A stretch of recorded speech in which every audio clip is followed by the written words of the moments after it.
Kita sepakat bahwa Immanuel adalah Allah menyertai kita, dan itu disebutkan Alkitab. Nah, saudara, tapi ada begitu banyak orang kalau berbicara tentang Allah menyertai, orang berpikir bahwa kita hidup tanpa masalah. Benarkah demikian?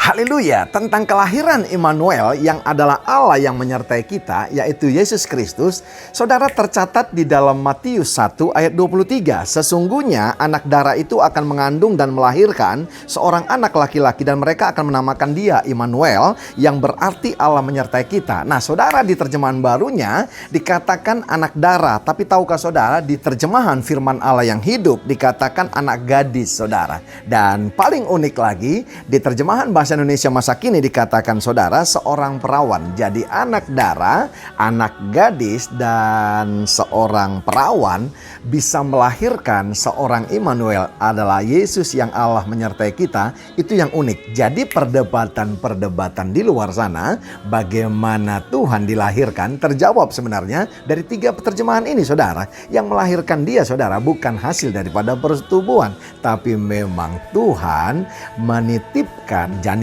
itu kepada rahim seorang perawan anak darah dan anak gadis. Dalam sejarah bangsa Israel, perwujudan daripada penyertaan Allah Elohim atau yang mereka sebut Yahweh waktu mereka di padang gurun adalah tiang awan dan tiang api, saudara.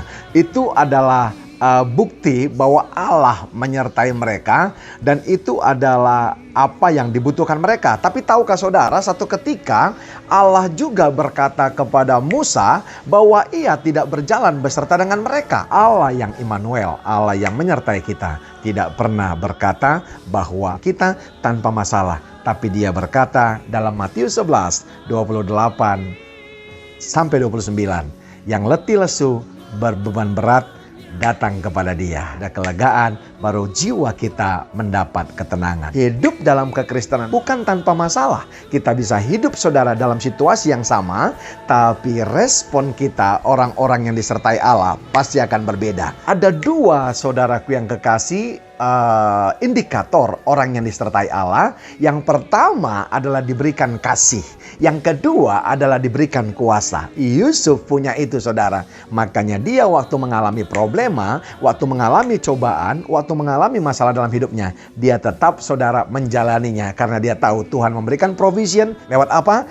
Kasih dan kuasanya. Sebab itu, saudara, kalau baca Matius 28 ayat 19 sampai 20, ayat 20 akhirnya dikatakan, ketahuilah aku menyertai kamu bukan 1 bulan, bukan 2 bulan, bukan 3 bulan, bukan 3 tahun, tapi dikatakan sampai akhir zaman. Artinya Immanuel itu tetap menyertai kita sampai akhir zaman, dan kuasa kasih itu tetap ada pada kita untuk kita implementasikan. Memang Allah tidak pernah berkata bahwa ikut Tuhan tanpa masalah, tapi ada jaminan keselamatan, ada hidup yang kekal yang akan dijanjikan kepada kita, yang lebih daripada masalah-masalah problema yang kita hadapi hari-hari ini. Pertanyaannya bagi kita semua, sudah berapa tahun saudara memiliki masalah?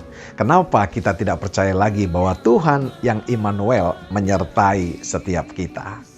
Yusuf umur 13, saudaraku yang kasih, iya kan, dia menggembalakan, ya dianiaya orang-orang dan keluarga dan orang sekitarnya. Umur 30 baru menjadi mangku bumi. Panjang perjalanannya, tapi dia percaya Allah menyertai dia, maka dia menjadi orang yang selalu berhasil dengan apa yang dikerjakannya. Dari saya, Royal Purba, menyapa sahabat-sahabat Royal Priesthood.